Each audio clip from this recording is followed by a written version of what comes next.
أعوذ بالله من الشيطان الرجيم. بسم الله الرحمن الرحيم. صبغة الله ومن أحسن من الله صبغة ونحن له عابدون. قل أتحاجوننا في الله وهو ربنا وربكم ولنا أعمالنا ولكم أعمالكم ونحن له مخلصون. അലൈക്കും വറഹ്മത്തുള്ളാഹി വബറകാതുഹു. സൂറത്തുൽ ബഖറയിലെ 139, 140 വചനങ്ങളാണ് ശ്രവിച്ചത്. ഈ ആയത്തുകളുടെ അർത്ഥം ഇപ്രകാരമാണ്: പറയുക, ഞങ്ങൾ അള്ളാഹുവിൻ്റെ മതം സ്വീകരിച്ചിരിക്കുന്നു. മതം പഠിപ്പിക്കുന്ന കാര്യത്തിൽ അള്ളാഹുവിനേക്കാൾ ഉത്തമൻ മറ്റാരുണ്ട്? ഞങ്ങൾ അവനെ മാത്രം ആരാധിക്കുന്നവരാകുന്നു.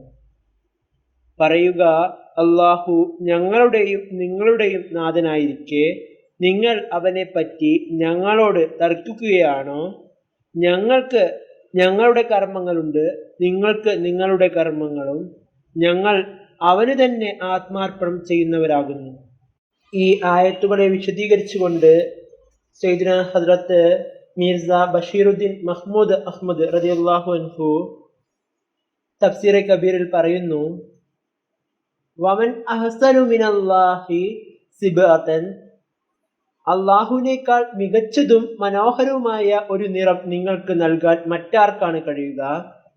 ഈ നിറത്തിനു ശേഷം നിങ്ങൾ വെറും വേഷാധികാരികളാവുകയില്ല, പകരം നിങ്ങളെ കണ്ടാൽ ലോകത്തിന്റെ കണ്ണുകൾ വിസ്മയത്തോടെ മയങ്ങിപ്പോകുന്നത്ര മനോഹരമായ ഒരു ജീവനായി മാറും. അവൻ നിങ്ങളെ തന്റെ ദിവ്യ സംവാദങ്ങളാലും അഭിസംബോധനകളാലും നിങ്ങളെ അനുഗ്രഹിക്കും. അവൻ തന്റെ അദൃശ്യ രഹസ്യങ്ങൾ നിങ്ങൾക്ക് വെളിപ്പെടുത്തും. കൂടാതെ തന്റെ അപൂർവവും അസാധാരണവുമായ അനുഗ്രഹങ്ങളാൽ നിങ്ങളെ സമൃദ്ധരാക്കുകയും ചെയ്യും. ഡൽഹിയിൽ വെച്ച് ഞാൻ ഗണിതശാസ്ത്രത്തിലെ വിദഗ്ധനായ ഒരു പ്രൊഫസറെ കണ്ടുമുട്ടി. അദ്ദേഹവും ന്യൂയോർക്കിലെ ചില മറ്റ് പ്രൊഫസർമാരും ഗവേഷണത്തിന് ശേഷം ഈ നിഗമനത്തിലെത്തിയതായി പറഞ്ഞു. അതായത്, ഈ മുഴുവൻ ബ്രഹ്മാണ്ടത്തിനും ഒരു കേന്ദ്രമുണ്ടെന്നും സൂര്യനും അനവധി ഗ്രഹങ്ങളും അതിനെ ചുറ്റി ഭ്രമണം ചെയ്യുന്നുണ്ട്, ആ കേന്ദ്രം തന്നെയാണ് ദൈവമെന്ന് അദ്ദേഹം പറഞ്ഞു.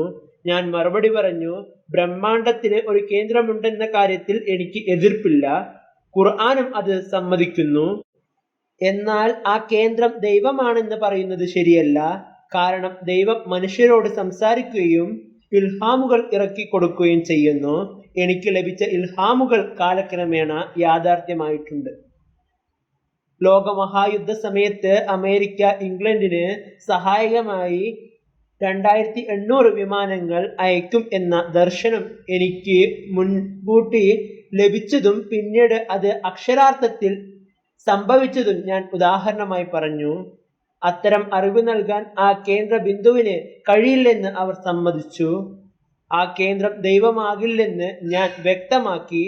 ഞങ്ങൾ ദൈവം എന്ന് പറയുന്നത് ഒരു അലീം, സർവജ്ഞൻ, ഖബീർ, സൂക്ഷ്മജ്ഞനുമായ ഒരു അസ്തിത്വത്തെയാണ്. അവനിൽ ശക്തിയുണ്ട്, മഹത്വമുണ്ട്, സൗന്ദര്യമുണ്ട്, ജ്ഞാനമുണ്ട്, അറിവുണ്ട്, സഹനത്തിന്റെ ഗുണവുമുണ്ട്. അവൻ വഹാബാണ്, ഷുക്കൂറാണ്, ഗഫൂറാണ്. ഇതുപോലെ അനേകം ഗുണങ്ങൾ അവനിൽ കാണപ്പെടുന്നു. ഇത് കേട്ടപ്പോൾ അവരുടെ സിദ്ധാന്തം തെറ്റായിരിക്കാമെന്ന് അദ്ദേഹം സമ്മതിച്ചു. ചുരുക്കി പറഞ്ഞാൽ, സിബഗത്തുല്ലാ എന്നത് മനുഷ്യൻ അള്ളാഹുവിന്റെ ഗുണങ്ങൾ സ്വന്തം ജീവിതത്തിൽ ഉൾക്കൊണ്ട് അവന്റെ വഴിയിൽ ജീവിക്കണമെന്ന ഉപദേശമാണ്. അതാണ് മനുഷ്യജന്മത്തിന്റെ യഥാർത്ഥ ഉദ്ദേശ്യം. മനുഷ്യന്റെ രക്ഷയും അള്ളാഹുവിനോടുള്ള അടുത്ത ബന്ധവും ഇതിനെ ആശ്രയിച്ചിരിക്കുന്നു. അടുത്ത ആയത്തിൽ പറയുന്നു, ഈ ആയത്തിൽ അത്രയും സൂക്ഷ്മവും ആഴവുമുള്ളതുമായ ഒരു തർക്കത്തെയാണ് അവതരിപ്പിച്ചിരിക്കുന്നത്. അള്ളാഹു മാർഗദർശനം നിങ്ങളുടെ സമുദായത്തിലേക്ക് മാത്രമായി പരിമിതപ്പെടുത്തിയിരിക്കുന്നു എന്ന് ഞങ്ങൾ എങ്ങനെയാണ് അംഗീകരിക്കുക? നിങ്ങൾക്ക് ഏതെങ്കിലും അന്യമായ വസ്തുവിനെ കുറിച്ചാണ് ഇങ്ങനെ പറഞ്ഞിരുന്നുവെങ്കിൽ അതിനെക്കുറിച്ച് അന്വേഷിക്കേണ്ട ആവശ്യം ഉണ്ടായേനെ. പക്ഷെ നിങ്ങൾ പറയുന്നത് അള്ളാഹുവിനെ കുറിച്ചാണ്, അവൻ ഞങ്ങളുടെയും നിങ്ങളുടെയും റബ്ബാണ്. അപ്പോൾ ബനു ഇസ്ഹാക്കിന് പുറത്തുനിന്ന് ഒരു നബി വരാൻ കഴിയില്ലെന്ന വാദം ഞങ്ങൾ എങ്ങനെയാണ് അംഗീകരിക്കേണ്ടത്? യഥാർത്ഥ ചോദ്യം ഇതാണ്.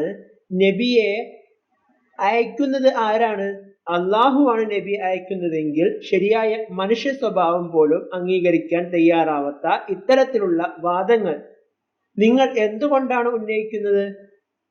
അവൻ ഞങ്ങളുടെയും നിങ്ങളുടെയും റബ്ബാണ്, അവൻ നിങ്ങളുടെ മാത്രം റബ്ബ് ആയിരുന്നുവെങ്കിൽ അവൻ ഞങ്ങളോടല്ലാതെ മറ്റാരോടും ബന്ധപ്പെടില്ല എന്ന് നിങ്ങൾക്ക് പറയാമായിരുന്നു. പക്ഷേ അവൻ ഞങ്ങളുടെയും നിങ്ങളുടെയും ഒരേ റബ്ബ് ആയിരിക്കെ അവൻ നിങ്ങളെ മാത്രം അനുഗ്രഹിക്കുകയും ഞങ്ങളെ അവഗണിക്കുകയും ചെയ്യും എന്നത് എങ്ങനെ സാധ്യമാണ്? ലന അഅമാലുന വലക്കും അഅമാലുക്കും പറയുന്നു, മതകാര്യങ്ങളിൽ അസൂയയ്ക്ക് യാതൊരു കാരണവും ഇല്ല. കാരണം ഒരാൾക്ക് മറ്റൊരാളുടെ സമ്പാദ്യം സ്വന്തമാക്കാൻ കഴിയില്ല. ഓരോ വ്യക്തിക്കും തന്റെ പ്രവർത്തികൾക്കനുസരിച്ചായിരിക്കും പ്രതിഫലം ലഭിക്കുക. നിങ്ങളുടെ പ്രവർത്തികൾ നിങ്ങൾക്ക് തന്നെ പ്രയോജനപ്പെടും. ഏത് സമുദായത്തിൽ നിന്നാണോ ഈ നബി വന്നത് അതിലെ ആളുകളുടെ പ്രവർത്തികളാണ് അവർക്ക് പ്രയോജനപ്പെടുക.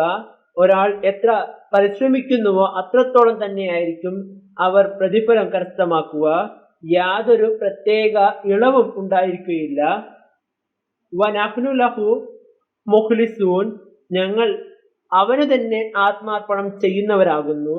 നമ്മുടെ സ്നേഹം അവൻ നമുക്ക് എന്തെങ്കിലും നൽകിയാൽ അവനിൽ വിശ്വസിക്കും എന്നതല്ല, മറിച്ച് അവൻ നമുക്ക് എന്തു തരികയോ തരാതിരിക്കുകയോ ചെയ്താലും അവനിൽ അർപ്പിതരായിരിക്കും, അവനെ അനുസരിക്കുകയും ചെയ്യും.